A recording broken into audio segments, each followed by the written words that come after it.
We are worried about the fact that we see clearly that our government is bent on winning by all means. And unfortunately, they have a lot of means at their disposal to win. And they are deploying all those means in a way that eventually, even if we had a free and fair election, the votes of the people may not count.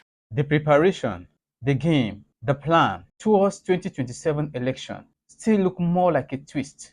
It looks more like a puzzle, looking too dark without clear understanding of what will be the outcome. With the speech and analysis of different commentators, different political analysts, different politicians, and different leaders in the society, different political parties.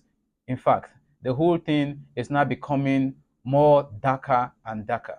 Who will emerge as the presidential winner of 2027 election?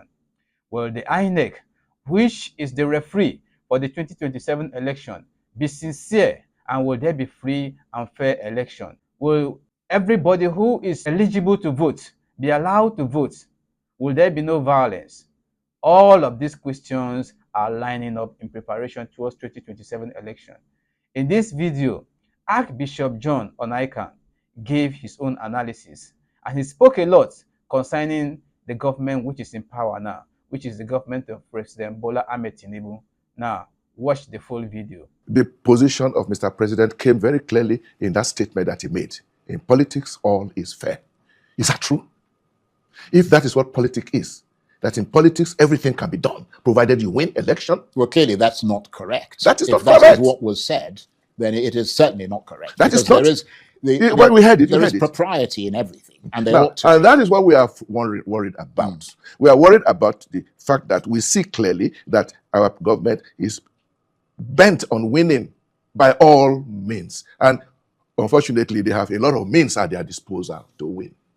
And they are deploying all those means in a way that eventually, even if we had a free and fair election, the votes of the people may not count. But we gave two warnings. Right. We gave two warnings. The one you mentioned. I'm trying to remember now. But the second one is that if we do not rearrange our election system to make sure that elections are really free, fair, and credible, it can lead to difficulties. Right. I mean, you talked about the dominance of a one-party state. Okay, yes. And then we want that the country doesn't gain anything by a one-party state in a so-called democracy. There's nothing.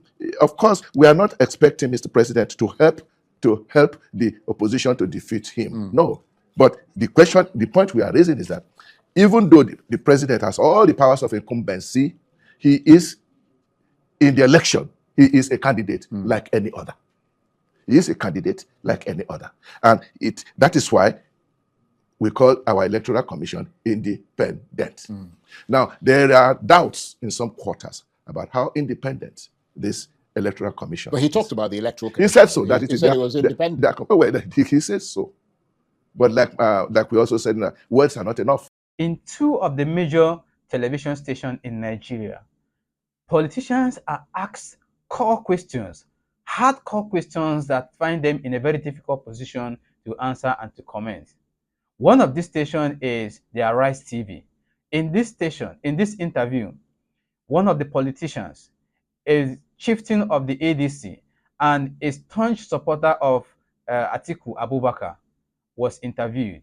He was giving his political analysis and with different hard questions that was presented before him by Rufai Hussaini. Of course, you know who Rufai is. He asked fearless questions and questions that may dispose or predispose you. Let's watch. We should be able to come out and say this is what we are proceeding. Mr. Saliu Lukman, good to see you again. Yeah. Permit me to call you my dearest brother, my dearest friend. But me and you know the solution to the problem, but we are being hypocritical. The solution to the problem is that Atiku Abubakar should not run in this election. You know why? Because based on the conventional, not constitutional, constitutionally he has a right to run, based on the conventional zoning arrangements in this country, it is seen, consensusly agreed, that it is still the turn of the South. But on two occasions, he has violated that convention because of his own personal ambition, which he has every right to. In the last election cycle, when they were supposed to come together, it was not a turn of the North, but he ran. In this election cycle, it is not a turn of the North, but he's running.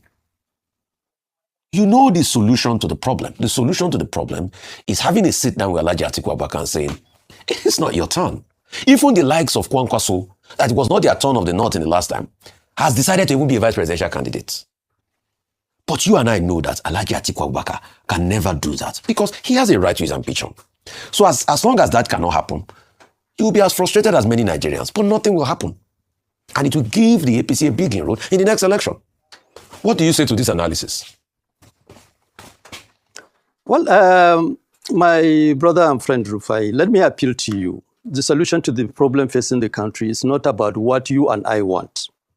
It's about how we are able to humble ourselves to come up with the right skills and initiative that will enable us to achieve whatever we consider as the right result.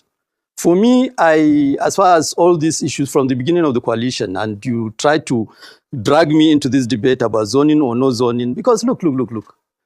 The way I am feeling now, if you like, go deep into the Atlantic Ocean and find some aquatic creatures, so long as they will present a better form of leadership and be accountable to citizens who elect them and have some kind of listening ear, I will support that. If you like, go to deep into the Sahara Desert and get some desert creatures. But I think we need to appreciate the magnitude of the challenges. It's not about what you and I want. It's basically about how we are able to engage the process to ensure we break out of the current mess of reproducing cycle of leadership that are unaccountable.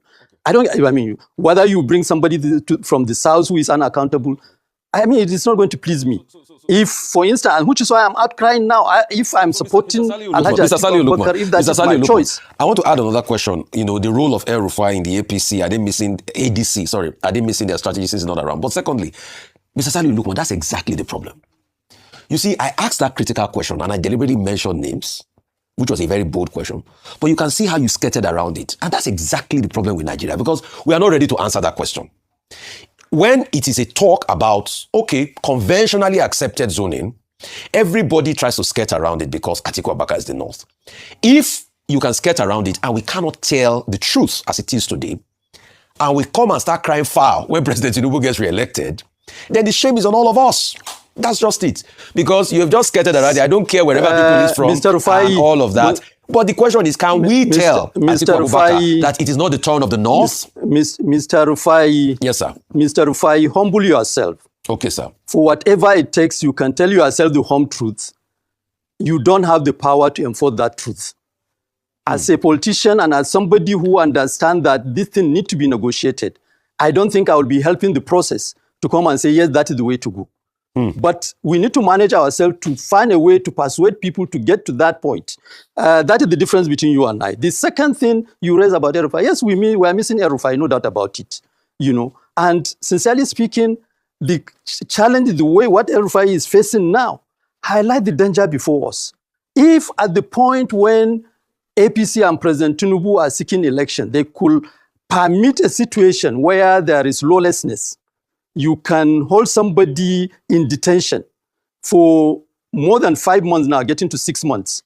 You can imagine after they win second term, what is going to happen. Now, what that highlighted the danger of the possibility of having tyranny before us unfolding. And so no doubt about it, we miss El Rufai, but that is not the challenge now we have to now face, is the need to force a new initiative that will compel leaders of the opposition to come back and unite and present a better option to Nigerians. I don't want to discuss 2027 election in the vacuum of, and which is why I like the question Ayo raised about what is it different we are offering.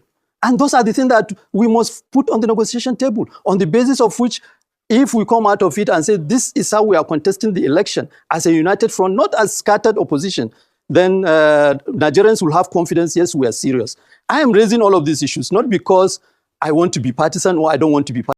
If you have watched this video up to this moment, thank you for watching, and don't forget to like, share, and subscribe, and see you in my next video.